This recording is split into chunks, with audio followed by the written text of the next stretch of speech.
ये हम लोग का स्ट्रक्चर हो गया HIV का। HIV जो वायरस है उसका स्ट्रक्चर इस तरीके से रहता है। एड्स डे सेलिब्रेट किया जाता है 1 दिसंबर को। नेशनल एड्स कंट्रोल प्रोग्राम चलाया गया था। कब चलाया गया था? तो 1987 में चलाया गया था। बोलते हैं CD4 काउंट उसको खोजेगा कहाँ पर तुम हो और उसको जाकर ध्वस्त करेगा, उसके साथ झगड़ा लड़ाई करेगा। जैसे होता है ना कि कई बार झगड़ा हुआ तो जिसको हमको मारना है भीड़ में से उसी को निकाल कर मारेंगे। तो ये बॉडी में तो बहुत सारे सेल हैं, लेकिन किस सेल को मारेगा? तो ये जाकर मारेगा, अटैक करेगा, सेलुलर इम्यूनिटी के अंदर आते हैं। नमस्कार दोस्तों, नर्सिंग के इस यूट्यूब चैनल पर आप सभी का स्वागत है। आज के वीडियो में हम लोग पढ़ने वाले हैं कम्युनिटी हेल्थ नर्सिंग का एक कम्युनिकेबल डिजीज, जिस डिजीज़ का नाम है HIV एड्स। इस वीडियो में हम लोग जानेंगे HIV एड्स के बारे में क्या होता है। इसके बारे में बहुत सारे क्वेश्चन इस डिजीज से रिलेटेड बनते हैं। इसमें कौन सा डायग्नोसिस किया जाता है, इसका डिजीज का फैलने का तरीका क्या है, पैथोफिजियोलॉजी स्ट्रक्चर हम लोग पढ़ेंगे। HIV जो वायरस होता है उसका किस तरह से स्ट्रक्चर होता है, किस तरह से बॉडी में एंटर होता है, कौन से बॉडी के सेल को अफेक्ट करता है, क्या क्या साइन एंड सिम्टम्स पर्सन में देखने के लिए मिलेगा। जो HIV एड्स से सफ़र कर रहा होगा उसमें क्या डायग्नोसिस किया जाता है और उसका मैनेजमेंट किस तरह से किया जाता है, कौन से मेडिसिन है जो कि यूज़ में लिए जाते हैं। इन सब जो HIV एड्स वाले पेशेंट ये इनमें कौन से मेडिसिन यूज़ में लिया जाता है, ये सभी चीज़ें जानेंगे हम लोग इस वीडियो में। इसके पहले वीडियो में आप लोग को हम बताए थे कम्युनिकेबल डिजीज से रिलेटेड वीडियो बताए थे, जिसमें कोलरा बता दिए हैं, उसके बाद फिलेरियासिस बता दिए हैं, आप लोग को रेबीज़ बता दिए हैं, मीजल्स और मम्स। यदि उस वीडियो को आप लोग नहीं देखें तो चैनल पर जाकर चैनल के प्ले लिस्ट में जाएगा तो कम्युनिटी हेल्थ नर्सिंग से आप लोग को प्ले लिस्ट मिलेगा, वहाँ से आप लोग जाकर उस वीडियो को आप लोग देख सकते हैं। इस वीडियो में हम लोग बेसिक चीज़ से स्टार्ट करेंगे, HIV और एड्स। पहले जितना हमको समझाना रहेगा उस चीज़ को आप लोग को बोलकर समझा देंगे, उसके बाद बोर्ड पर लिखकर उसको भी एक बार एक्सप्लेन कर देंगे। वीडियो थोड़ा सा लंबा होगा लेकिन बहुत इंपॉर्टेंट है। हम वादा करते हैं आप लोग से कि वीडियो एंड होत सभी चीज़ें समझा देंगे, बस आप लोग कंसिस्टेंट तरीक़ा से एकाग्र होकर सुनते रहिएगा वीडियो को।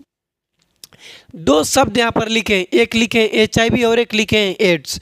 पहले तो बताइए हमको कि क्या HIV और एड्स दोनों सेम है? तो नहीं, HIV अलग होता है, एड्स अलग होता है। बोलेंगे क्या है? तो HIV का फुल फॉर्म होता है ह्यूमन इम्यूनो वायरस, ठीक, ह्यूमन इम्यूनो डिफिशियंसी वायरस। उसके बाद एड्स का होता है एक्वायर्ड इम्यूनो डिफिशियंसी सिंड्रोम। तो HIV और एड्स में डिफरेंट क्या है? तो डिफरेंट ये है कि HIV सीवियर कॉम्प्लिकेशन में बन जाता है, किसी भी पर्सन में लास्ट स्टेज हो जाता है, उसको बोलते हैं एड्स। तो सभी HIV को हम लोग एड्स नहीं बोलेंगे। क्यों? क्योंकि मान लो कि अभी 2-4 दिन, 5 दिन, 10 दिन हुआ है HIV हुए, नया नया है बोल सकते हैं, अभी थोड़ा बहुत साइन एंड सिम्टम्स देखने के लिए मिल रहा है, सो रहा है, तो उसको हम लोग एड्स नहीं बोलेंगे।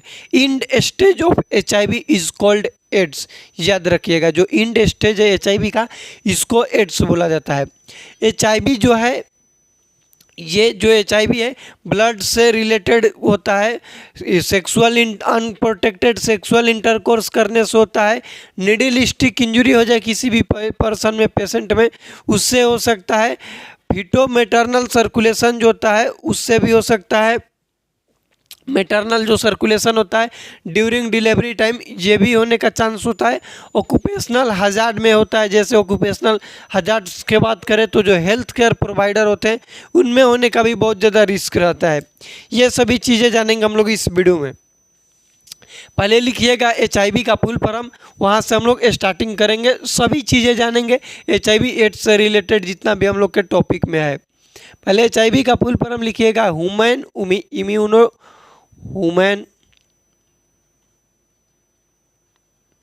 Immuno deficiency virus.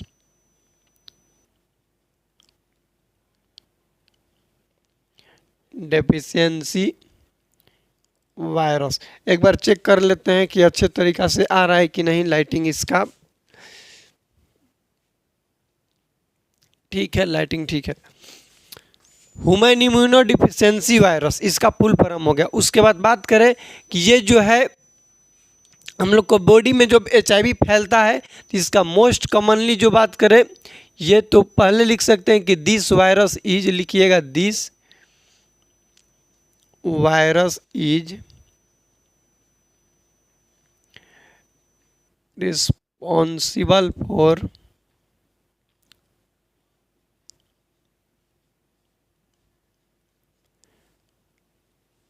Damage of immune system of person, system of person. जो ये HIV वायरस है किसी भी पर्सन का क्या चीज़ डैमेज करने के लिए रिस्पॉन्सिबल है, तो immune system.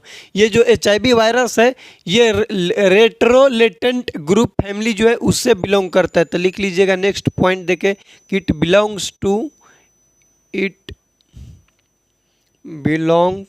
To रेट्रोलेटेंट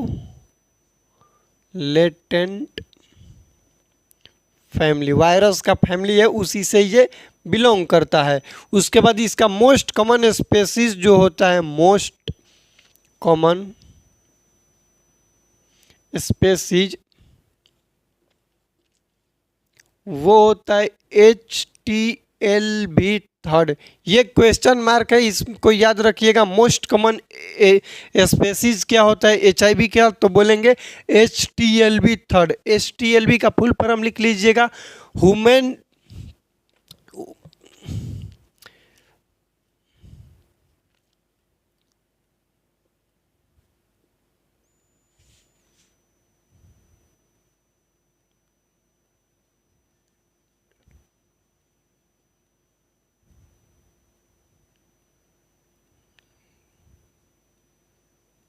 human lymphotropic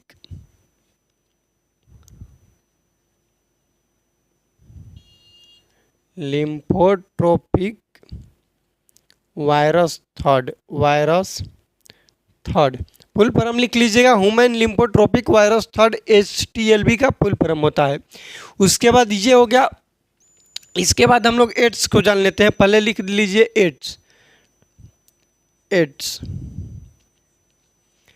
ads का फुल फॉर्म होता है acquired immuno deficiency syndrome,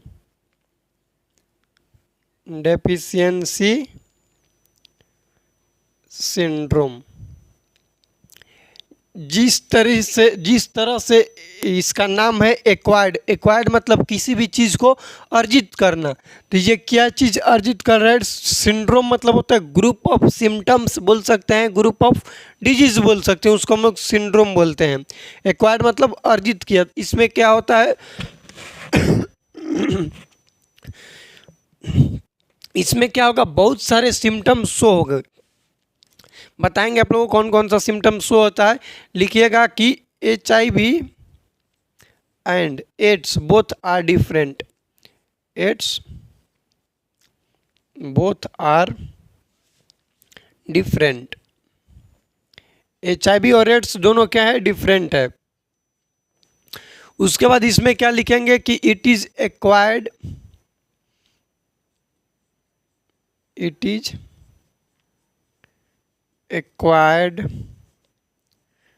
when patient immune system low or end stage of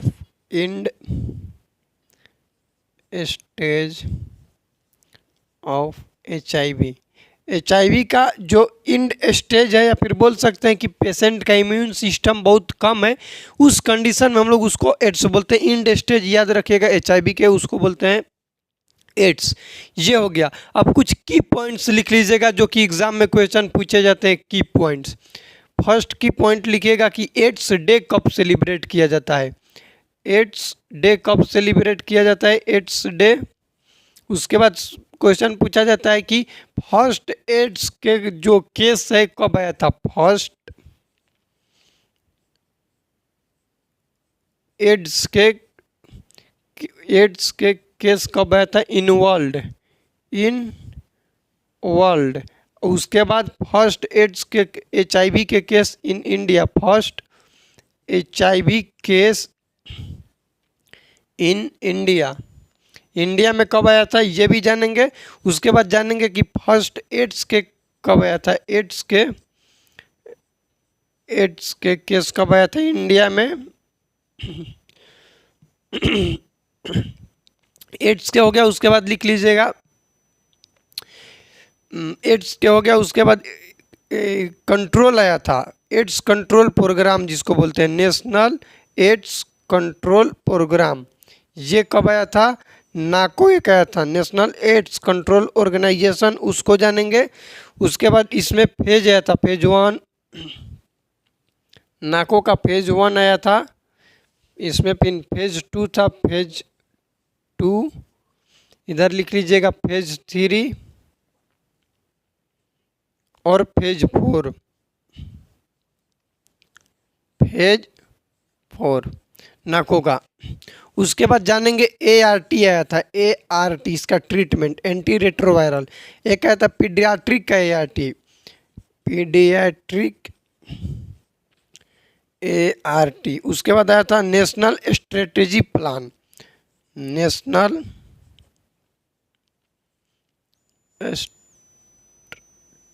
strategy plan. ये सभी चीज़ें जानेंगे हम लोग क्या क्या है।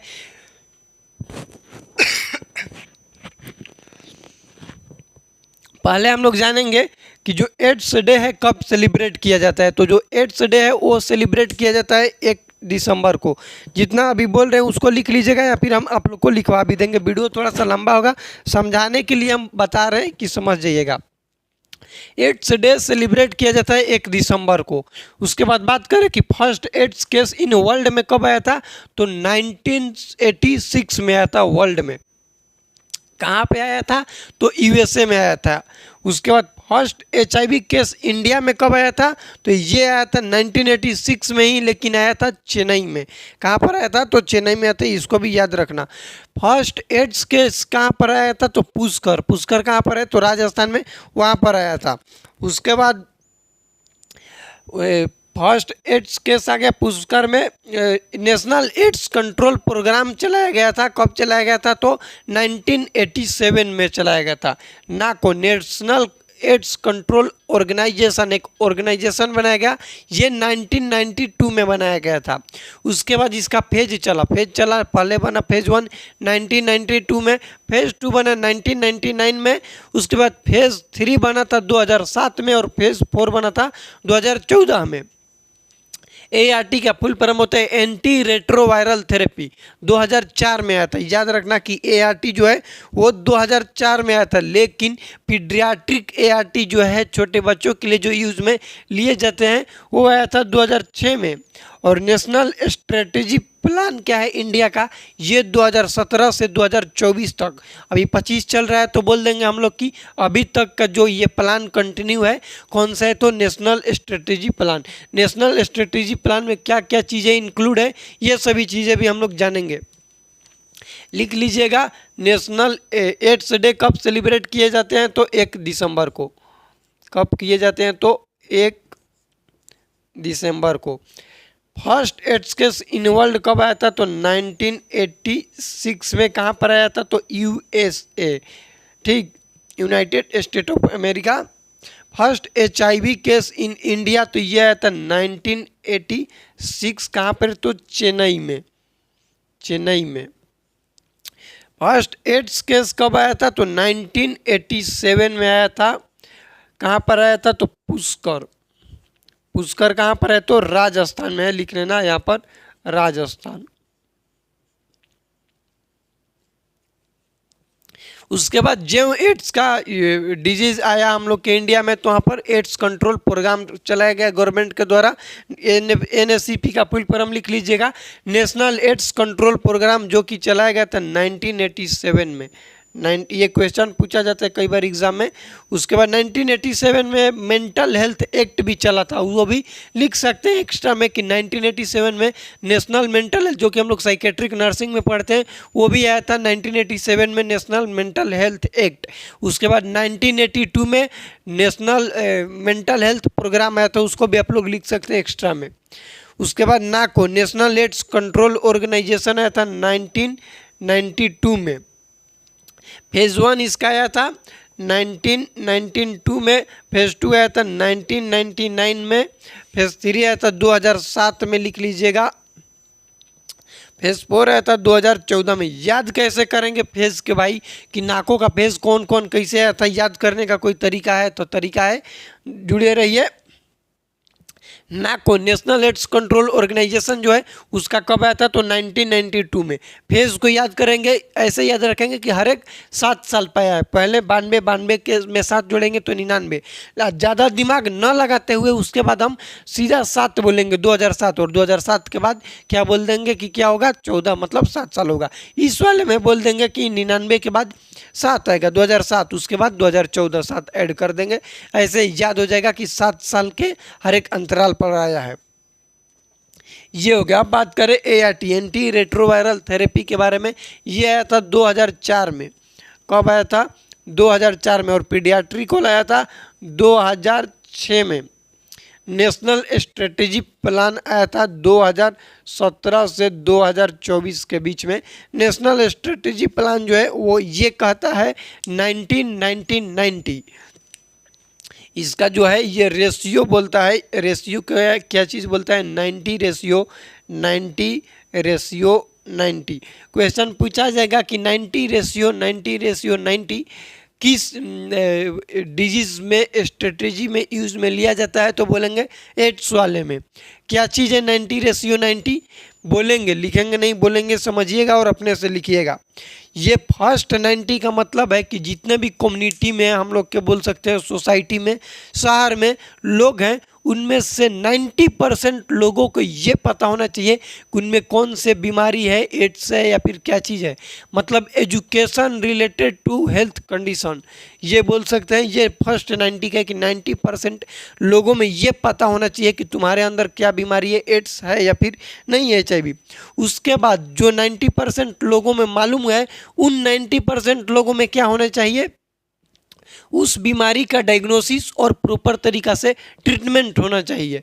फर्स्ट 90 का मतलब क्या बताएं, कि लोगों को पता होना चाहिए कि आप में कौन सा बीमारी है, क्या है। सेकंड 90 के मतलब बताएं कि वो जो 90% लोग हैं उनमें बीमारी जो है उसका डायग्नोसिस और ट्रीटमेंट होना चाहिए।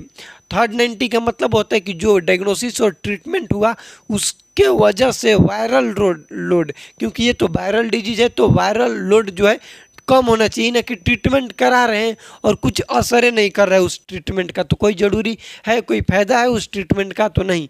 तो 90 याद रखिएगा। स्ट्रेटेजी किस डिजीज कंडीशन में फॉलो होता है, तो बोलेंगे एड्स वाले में होता है। इसका आप लोग एक स्क्रीनशॉट लीजिएगा।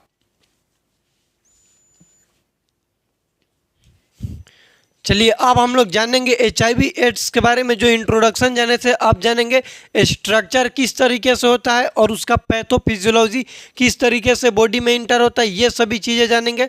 कौन से सेल को अफेक्ट करता है, कैसे करता है, ये सभी चीज़ें जानेंगे हम लोग अब। तो नेक्स्ट हेडिंग दीजिएगा पैथोफिजियोलॉजी इस डिजीज का। हेडिंग क्या देंगे, पैथोफिजियोलॉजी।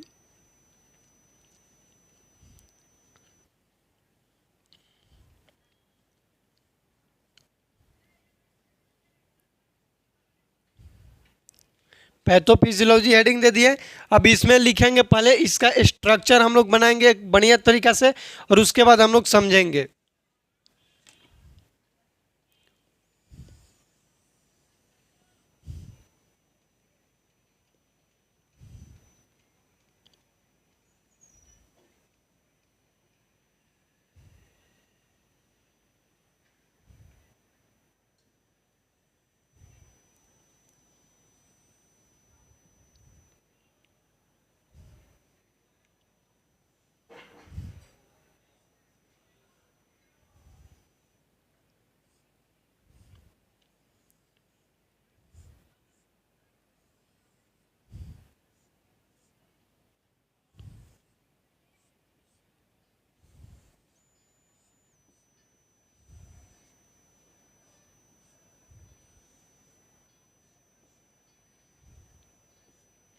साथ साथ आप लोग बना लीजिएगा ताकि आप लोग का टाइम भी सेविंग हो जाए। ये जो स्ट्रक्चर हम बना रहे हैं ये कोरोना वायरस का नहीं है, HIV जो वायरस है उसका है। कई बार डिफरेंट नहीं कर पाते हैं कोरोना वायरस और इसमें, तो आप लोग को डिफरेंट भी बता देंगे कि किस तरीके से HIV वायरस और कोरोना वायरस में हम लोग डिफरेंट कर सकते हैं। उसके बाद इसके अंदर रहता है सिंगल स्ट्रैंड RNA। ये क्या बना है? Single strand RNA। इसके बाहर में कवरिंग रहता है, ठीक। RNA जो है इसके बाहर में कवरिंग है। उसके बाद इसमें और भी चीज़ें रहते हैं, जैसे ये रहता है रिवर्स ट्रांसक्रिप्टेज होता है, इसमें ये प्रोसेस होता है, ये हो गया। उसके बाद इसमें होता है इंटीग्रेज और होता है एक जिसका नाम है प्रोटीएज, ठीक। ये 3 चीज़ें होते हैं। उसके बाद इसमें फ्लूइड बोल सकते हैं, क्या रहता है? फ्लूइड रहता है। ये हम लोग का है HIV जो वायरस है उसका इमेज है। याद रखिएगा, इसका नाम याद रखिएगा, किसमें इसके स्ट्रक्चर में किस चीज़ का क्या चीज़ नाम है। ये जो आप लोग को दिख रहा है ये स्ट्रक्चर, ये इसको बोलते हैं GP120। GP का मतलब होता है ग्लाइकोप्रोटीन, ग्लाइकोप्रोटीन 120। ये जो स्ट्रक्चर है, ये स्ट्रक्चर, ये जो ऐसे लाइन खींचे इसको बोलते हैं ग्लाइकोप्रोटीन 41। क्या बोलते हैं? ग्लाइकोप्रोटीन 41। सब चीज़ें आसान तरीके से समझा रहे हैं, कोशिश कर रहे हैं हम कि आप लोग को समझ में आ जाए, तो थोड़ा अच्छे तरीक़ा से समझिएगा। ये जो स्ट्रक्चर है इसको बोलिए ग्लाइकोप्रोटीन 120, इसका नाम ही है। और ये जो है स्ट्रक्चर इसको बोल दिए ग्लाइकोप्रोटीन 41। उसके बाद बात करें, ये जो स्ट्रक्चर बना है यहाँ पर, ये क्या चीज़ है? तो ये है रिवर्स ट्रांसक्रिप्टेज। Reverse transcriptase. ये जो स्ट्रक्चर है ये होता है इंटीग्रेज, और ये होता है प्रोटीएज। ये क्या चीज़ है? ये लिख लीजिएगा, प्रोटीएज। ये और ये क्या चीज़ है? तो ये है single strand RNA। Single strand RNA का full form ribonucleic acid. Ribonucleic acid होता है ना। ये हम लोग का स्ट्रक्चर हो गया HIV का। HIV जो वायरस है उसका स्ट्रक्चर इस तरीके से रहता है। डिफरेंट करना बता दें आप लोग को कि जो हम लोग COVID-19 पढ़ते हैं, कोरोना वायरस का जो स्ट्रक्चर रहता है उसके स्ट्रक्चर में इस तरीके से रहते हैं, इस तरीके से रहेगा। मतलब वहाँ पर बोल सकते हैं कि उसके जो स्ट्रक्चर है कोरोना वायरस के, उसमें शार्पनेस देखने के लिए मिलेगा। बाहरी जो आउटर साइड है उसमें शार्पनेस देखने के लिए मिलेगा, जबकि इसमें शार्पनेस नहीं होता है। ये है स्ट्रक्चर। अब ये स्ट्रक्चर तो समझ गए, पैथोफिजियोलॉजी किस तरीके से होगा उसको हम लोग समझेंगे, एक्सप्लेन करेंगे बहुत अच्छे तरीक़ा से। तो कोशिश कीजिएगा कि जो भी चीज़ें हम समझाएंगे उसको समझिएगा। फर्स्ट बॉडी में हम लोग को क्या होगा कि HIV जो ये वायरस है बॉडी में इंटर होगा। पहले क्या होगा? बॉडी में इंटर होगा। तो इसका प्यार बोले, मोहब्बत बोले, ये जो है ये खोजता है सेलुलर इम्यूनिटी जो होता है, सेलुलर सेल जिसको बोलते हैं CD4 काउंट। क्या बोलते हैं? CD4 count. उसको खोजेगा कहाँ पर तुम हो और उसको जाकर ध्वस्त करेगा, उसके साथ झगड़ा लड़ाई करेगा। जैसे होता है ना कि कई बार झगड़ा हुआ तो जिसको हमको मारना है भीड़ में से उसी को निकाल कर मारेंगे। तो ये बॉडी में तो बहुत सारे सेल हैं, लेकिन किस सेल को मारेगा? तो ये जाकर मारेगा, अटैक करेगा। सेलुलर इम्यूनिटी के अंदर आते हैं। सेलुलर इम्यूनिटी बोले तो सेलुलर सेल T लिम्फोसाइट को बोला जाता है। उसके अंदर CD4 और CD8 आते हैं, लिख के बता देंगे। ये उसके साथ जाएगा, लिख लीजिएगा पहले, आप लोग डाउट में आ रहे होंगे तो। ये अटैक करता है सेलुलर इम्यूनिटी। सेलुलर इम्यूनिटी को हम लोग क्या बोलते हैं? इसी का दूसरा नाम होता है T सेल या फिर T लिम्फोसाइट। इसके अंदर सेलुलर इम्यूनिटी के अंदर 2 सेल आते हैं, CD4 और CD8। कौन कौन सेल आते हैं? तो एक आते हैं CD4 और एक आते हैं CD8। 8, नाम ही है उसका। CD4 जो सेल है उसका नॉर्मल वैल्यू होता है 800 से 1600, 800 से 1600 नॉर्मल, और इसका होता है 400 से 800। ठीक, नॉर्मल जो रेशियो वो होता है 2:1। ये क्या है, नॉर्मल हम लोग के बॉडी में ये होता है रेशियो CD4 और CD8 के। लेकिन जो HIV पेशेंट है, HIV उसमें 1:1 हो जाता है, और जो एड्स वाले पेशेंट है, एड्स वाले में उसमें हो जाता है 1:2। मतलब क्या होगा कि ये जो CD4 काउंट है ये कम हो जाएगा और उसका काउंट बढ़ जाएगा। मतलब ये बढ़ता नहीं है, ये घटते रहता है। एड्स में क्या होता है कि CD4 काउंट का लेस देन 200 हो जाता है संख्या। कितना हो जाता है, लेस देन 200। और ये भी क्वेश्चन पूछा गया एग्जाम में। ये बहुत डीप और बहुत डिटेल क्लास है, तो इसको आप लोग याद रखिएगा। हम कोशिश कर रहे हैं कि हर एक पॉइंट को आप लोग को समझा दें। स्ट्रक्चर पढ़ाएं, उसके बाद पैथोफिजियोलॉजी बताने से पहले इस चीज़ को इसलिए बताएं ताकि पैथोफिजियोलॉजी आप लोग आसानी तरीक़े से समझ जाइएगा। अब तो समझ गए ना कि CD4 सेल क्या होता है। तो जो HIV वायरस है इसको खोजता है, ढूंढेगा, बॉडी में जो इंटर होगा इसको खोजेगा कि आजा बेटा तू कहाँ पर है। अब उसको खोजने के लिए क्या करेगा, बॉडी में भ्रमण करेगा। जहाँ पर मिल गया तो सबसे पहले मान लो कि ये बैठा हुआ है यहाँ पर, CD4 सेल कहाँ पर है, यहाँ पर है, और ये जा रहा है, ट्रेवल कर रहा है। तो जाएगा तो सबसे पहले इसका बाहर वाला गार्ड है, ई कौन गार्ड है, जिसको बोलते हैं ग्लाइकोप्रोटीन 120। सबसे पहले इसका यही ना है, तो ई इसके साथ क्या होगा, अटैच होगा। पहले ये क्या होगा, इसके साथ अटैच होगा। ग्लाइकोप्रोटीन अटैच होगा तो CD4 सेल क्या कहेगा कि अटैच होगा, तो तू क्या कर लेगा। तो ये जो HIV वायरस है बोलेगा कि अभी अटैच नहीं हुए, अभी रुक थोड़ा कम बताते हैं हम क्या करेंगे। ये क्या करेगा कि अभी ये अटैच हुआ ना, तो ये जो नोकीला पार्ट है उसमें पेनिट्रेट कर देगा। ये जो अटैच हुआ उसके बाद ये जो नोकीला पार्ट ये बताएं ग्लाइकोप्रोटीन 41 उसके अंदर घुस देगा, पेनिट्रेशन हो जाएगा। CD4 के क्या या CD4 सेल के अंदर HIV वायरस के पेनिट्रेशन हुआ तो घुस गया।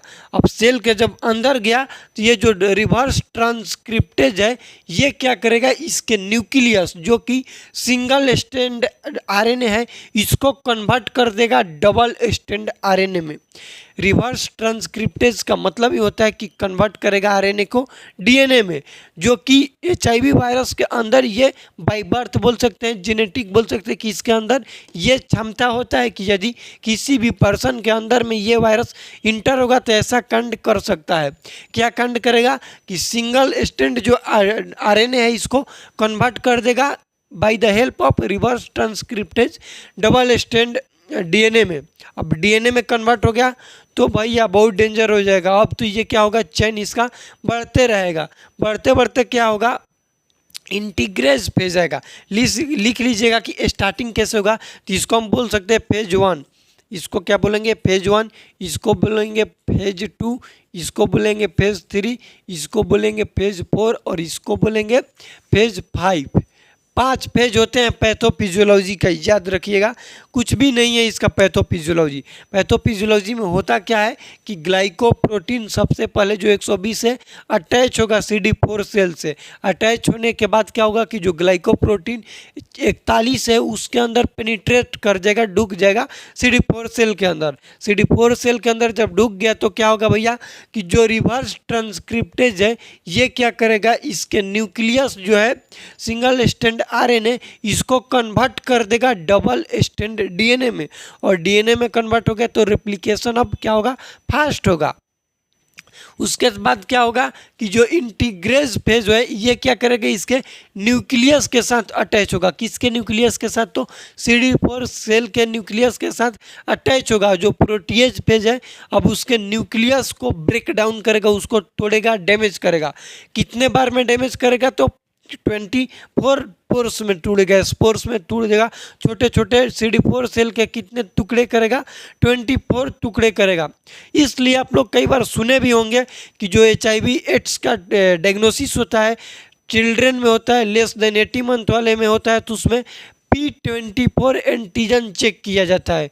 क्यों किया जाता है P24 एंटीजन, ताकि उसको चेक किया जाए कि कितना स्पोर्स अभी तक टूटा गया है। ये है इसका पैथोफिजियोलॉजी। एक बार हम लोग इसके लैंग्वेज को लिखेंगे तो इसका भी आप लोग एक स्क्रीनशॉट ले लीजिए। चलिए अब हम लोग इसका पैथोफिजियोलॉजी लैंग्वेज में जो लिखे हैं उसको जानेंगे। जो आप लोग को एक्सप्लेन किए वही चीज़ें को लिखे हैं, इसको याद रखिएगा। पहले लिखे हैं कि HIV virus enter into body. सबसे पहले पैथोफिजियोलॉजी में क्या होगा कि जो वायरस है हम लोग के बॉडी में इंटर होगा। इंटर होने के बाद क्या चीज़ होगी तो ग्लाइकोप्रोटीन जो 120 था स्ट्रक्चर में आप लोग को बताए थे, try to attach with CD4 cell with the help of CCR5CXCR4। ये जो है गाड़ी का चेचिस नंबर नहीं है, ये एक रिसेप्टर है। याद रखिएगा क्योंकि डाउट में पड़ जाएंगे कि भैया ऐसा तो गाड़ी के चेचिस नंबर होता है। ये गाड़ी का कोई भी चेचिस नंबर नहीं है। CCCR5CXCR4 रिसेप्टर का नाम है। इसके मदद से क्या चीज़ होगा कि ग्लाइकोप्रोटीन 120 जो है अटैच होगा। किससे अटैच होगा तो CD4 जो सेल है उसके साथ अटैच होगा। अटैचमेंट के बाद क्या होगा तो ग्लाइकोप्रोटीन 41 जो है unfolded and penetrate into CD4 cell. पहले तो वो खुलेगा पकड़ी उसका और उसमें घुस जाएगा, अनफोल्ड होके पेनिट्रेट हो जाएगा। जो थर्ड स्टेप है, फोर्थ स्टेप, वो क्या है सिंगल स्टैंड SS का मतलब single stand RNA convert into double stand DNA with help of reverse transcriptase. जो सिंगल स्टैंड आप लोग को एक्सप्लेन किया भी जस्ट कि जो सिंगल स्टैंड RNA है डबल स्टैंड DNA में कन्वर्ट हो जाएगा। किसके मदद से तो रिवर्स ट्रांसक्रिप्टेज के मदद से। उसके बाद लिखे हैं कि integrase activated DNA join into nucleus main chain. अब ये जो इंटीग्रेज फेज है उसमें क्या होगा कि ये एक्टिवेट होकर DNA को क्या करेगा उसके न्यूक्लियस में जाके बोलेगा कि तू होकर न्यूक्लियस के अटैक कर, ठीक, तो उसमें जाएगा इंटीग्रेज वाले पेज में। अब प्रोटीएज में क्या करेगा कि इसका पूरा पोर्स कर देगा। पी के मतलब प्रोटीएज पेज याद रखिएगा, पी के मतलब पोर्स, छोटे छोटे पोर्स में कर देगा। Protease break into a small pores that assemble new virus and destroy more CD4 cell. जो प्रोटीएज है वो क्या करेगा इसको डिस्ट्रॉय कर देगा। किसको करेगा इसके पोर्स में, छोटे छोटे पोर्स में। जिस कितने पोर्स में करेगा तो 24 पोर्स में करेगा। इसलिए जो न्यूबॉर्न होता है या फिर बोल सकते हैं चिल्ड्रेन, उसमें टेस्ट किया जाता है, कन्फर्मेटरी डायग्नोसिस होता है P24 एंटीजन। ये हो गया हम लोग का पैथोफिजियोलॉजी। पैथोफिजियोलॉजी के बाद mode of transmission, sign and symptoms, diagnosis और मैनेजमेंट हम लोग नेक्स्ट वीडियो में पढ़ेंगे, क्योंकि वीडियो बहुत ज़्यादा लंबा नहीं बनाना चाहते हैं। मुझे भी कुछ दूसरे काम है, इसके वजह से एक्सप्लेन कर सकते हैं। आप लोग लिखना चाहेंगे तो लिख भी सकते हैं। मोड ऑफ ट्रांसमिशन में एक आता है रिस्क फैक्टर, किस में हो सकता है, एक साइड लिख लीजिएगा नॉट रिस्क, मतलब किस पेशेंट में रिस्क है होने का, किस में नहीं है। रिस्क किस में है ये उसमें लिखिएगा कि जो सेक्सुअल इंटरकोर्स करेगा विदाउट प्रोटेक्शन, उसमें हो सकता है। ब्लड स्ट्रीम से हो सकता है, निडल स्टिक इंजरी हो सकता है, ये जो बियर्ड बनाते हैं उससे भी हो सकता है। हेल्थ केयर प्रोवाइडर जो है उससे भी हो सकता है। स्पर्म सीमेन जो है उससे हो सकता है, वर्म से हो सकता है। CSF सेरिब्रोस्पाइनल फ्लूइड, इससे भी हो सकता है। जो हम लोग का साइनोवियल फ्लूइड होता है उससे भी हो सकता है। यह है रिस्क फैक्टर। अब किससे नहीं होगा रिस्क, जो नोट है उसमें लिखना कि हैंड शेकिंग से नहीं होगा, किसिंग से नहीं होता है, यूरिन से नहीं होता है। उसके बाद बोल सकते हैं कि ईटिंग, जो साथे खाते हैं उसके साथ नहीं हो सकता है। उसके बाद सलाइवा से नहीं होता है। ये हो गया किस में होगा, किस में नहीं होगा। 87% HIV एड्स का जो सिंगल वन जो है 87% केस वो होता है अनप्रोटेक्टेड सेक्स की वजह से, इंटरकोर्स की वजह से। इसको आप लोग याद रखिएगा। जो बोल सकते हैं कि मेजर इसका कारण है अनप्रोटेक्ट इंटरकोर्स की वजह से 87% होता है। उसके बाद जो हम लोग बोलते हैं ना कि हेल्थ केयर प्रोवाइडर हॉस्पिटल में हो जाएगा, वो होता है, लिख लेना उसको भी एक्स्ट्रा में, 0.37%। मतलब कि 300 पेशेंट को तुम केयर करोगे 300 बार में, तो एक में होने का चांस है कि ऐसा तुम में देखने के लिए मिलेगा। ऐसा नहीं होता है 300 में। जबकि जो बात करें हेपेटाइटिस B का तो 25-30% होता है चांस, मतलब 100 में 25-30% के होता है कि हो जाएगा। ये है मेजर रिस्क फैक्टर। उसके बाद बात करें साइन एंड सिम्टम्स, जिसके 3 फेज में साइन एंड सिम्टम, 4 फेज में साइन एंड सिम्टम्स देखने के लिए मिलता है। फर्स्ट जो होता है फेज उसमें एसिम्टोमेटिक रहेगा, लिम्फ एडिनोपैथी देखने के लिए मिलेगा। सेकेंड स्टेज जो है इसमें साइन एंड सिम्टम्स में इसका क्या होता है कि वेट लेस देन 10% लॉस होगा। जो नॉर्मल बॉडी वेट होता है लेस देन 10% क्राइटेरिया में लॉस होगा। उसके बाद एंगुलर चिलोसाइटिस देखने के लिए मिलेगा। एंगुलर चिलोसाइटिस का मतलब होगा कि ये जो लिप है, लिप के कॉर्नर ऑफ लिप्स जो है वहाँ पर क्या देखने को मिलेगा, इन्फेक्शन देखने के लिए मिलेगा। उसके बाद देखने के लिए मिलता है कोलिनोकिया। कोलिनोकिया का मतलब होता है इन्फ्लामेशन हो जाएगा नेल में। रिपीटेड टाइम्स फंगल इन्फेक्शन देखने के लिए मिलेगा सेकेंड स्टेज में। थर्ड स्टेज में क्वेश्चन पूछा जाता है कि HIV एड्स वाले जो पेशेंट होते हैं उनके थर्ड स्टेज में मोस्ट कॉमन जो अपॉर्चुनिस्टिक इन्फेक्शन होता है वो देखने को मिलता है, जिसका नाम है TB। याद रखना, कई बार क्वेश्चन पूछा गया है कि most common opportunistic infection in HIV ads patient, तब बोलेंगे TB। उसके बाद देखने को मिलेगा वेट जो लॉस होगा इसमें मोर देन 10% होता है, इसको आप लोग याद रखिए थर्ड वाले में। और जो फोर्थ स्टेज है, लास्ट स्टेज बोल सकते हैं, इसको बोलते हैं slim disease. Slim disease AIDS को ही बोला जाता है, वेनरल डिजीज एड्स को ही बोला जाता है, वास्टिंग सिंड्रोम बोला जाता है एड्स को। इसमें क्या होता है कि वेट लॉस होगा मोर देन 50%, मतलब 70 kg के हैं तो 35 kg के हो गए डायरेक्ट, या फिर 30 kg के हो गए। ये फोर्थ स्टेज में देखने के लिए मिलता है। अनदर नेम लिख लेना कि एड्स का क्या होता है, तो स्लिम डिजीज बोला जाता है, वेनरल डिजीज बोला जाता है और वास्टिंग सिंड्रोम बोला जाता है। 4 स्टेज हो गए। बात करें डायग्नोसिस के तो क्या किया जाता है, तो P24 एंटीजन चेक किया जाता है लेस देन 18 मंथ वाले चिल्ड्रन में। ये एंटीजन का टेस्ट है। लेकिन एडल्ट में क्या चीज़ चेक किया जाता है, तो एंटीबॉडी चेक किया जाता है, जिसमें एलाइजा आता है, BDRL आता है, वेनरल डिजीज लेबोरेटरी टेस्ट इसका फुल फॉर्म होता है। उसके बाद होता है western blot. Western blot confirmative diagnosis होता है एड्स का। तो याद रखिएगा, कई बार क्वेश्चन एग्जाम में पूछा जाता है किसी भी पेशेंट में एड्स है तो उसमें क्या कन्फर्मेटिव डायग्नोसिस है, तो वेस्टर्न ब्लॉट। जैसे हम लोग बोलते हैं ना कि TB में स्पुटम स्मीयर किया जाता है, वही होता है स्पुटम माइक्रोस्कोपी TB में जो होता है, ठीक उसी प्रकार से इसमें होता है वेस्टर्न ब्लॉट HIV एड्स का कन्फर्मेटिव डायग्नोसिस होता है। बात करें मैनेजमेंट के, तो मैनेजमेंट में इसका ART नेक्स्ट वीडियो में डिटेल में बताएंगे, बोल रहे हैं सुन लीजिएगा। ART anti retroviral therapy use में लिया जाता है। एंटी रेट्रोवायरल लिया जाता है, उसके साथ लिया जाता है HART heart HAART highly activated anti retroviral therapy. इसमें यूज में लिया जाता है। क्या क्या यूज में लेंगे, तो इसमें जो भी पैथोफिजियोलॉजी बताए थे वही, पहले फ्यूजन हो सकता है तो फ्यूजन को रोकेंगे, फ्यूजन नहीं रोक पाए तो जो घुस रहा है उसको घुसने से रोकेंगे। यदि घुसने से भी नहीं रोक पाए पेनिट्रेशन वाला, तो अब जो single strand RNA double strand DNA में कन्वर्ट हो रहा है तो इसके कन्वर्टर को रोकेंगे। और कन्वर्टर लास्ट स्टेज है, यदि कन्वर्ट होने से नहीं रोक पाए, कन्वर्ट हो गया तो अब तुम्हारा भैया कुछ नहीं होगा, तुम अब मरोगे सीधा। अब ये एड्स के कोई भी मतलब ऐसा सच प्रॉपर इसका इलाज नहीं है। मेडिसिन, बहुत सारे मेडिकेशन यूज में लिए जाते हैं, नाम लिख सकते हैं, नेक्स्ट वीडियो में डिटेल में बताएंगे। जिडुविडिन होता है, लेमुविडिन होता है, स्टेडुविडिन होता है, लेमिप्रामिन होता है, ये सभी मेडिकेशन यूज में लिए जाते हैं। नेक्स्ट वीडियो में हम लोग डिटेल में पढ़ेंगे। इस वीडियो में कुछ भी डाउट होगा यहाँ तक अभी तक जो भी बताएं HIV एड्स से रिलेटेड, तो प्लीज़ कमेंट कीजिएगा। इस वीडियो को अपने दोस्तों के साथ शेयर जरूर कीजिएगा। मिलते हैं अगले वीडियो में, तब तक के लिए जय राम जी की।